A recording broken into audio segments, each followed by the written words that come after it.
We wake up, fire, go on wicked. And we couldn't save nothing.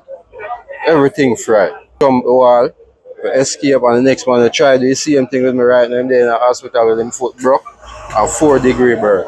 Everything get destroyed. Papers, clothes, everything. Right now, barefoot. Barefoot me come out. When you see me now right now, I just this. Nothing else. So John know. I am here as their representative to see how best I can help. I am waiting on the Member of Parliament to come by where we can see how best we can get them some relief.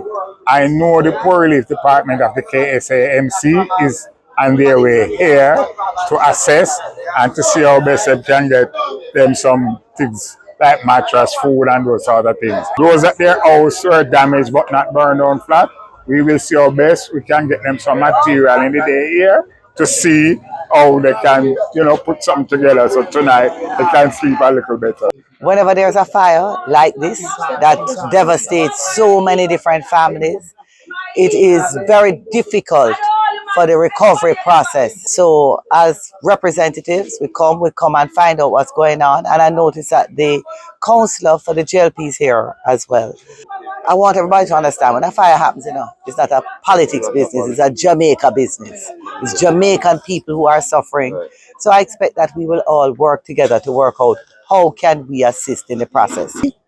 This is a major, major disaster to which the government has to respond immediately.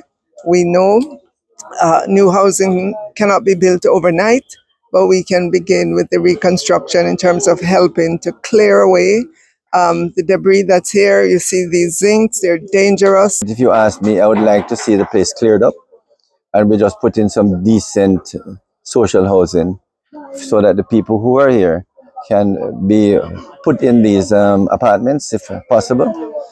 So out of this great sadness, we hope, and crisis, we hope something constructive can emerge.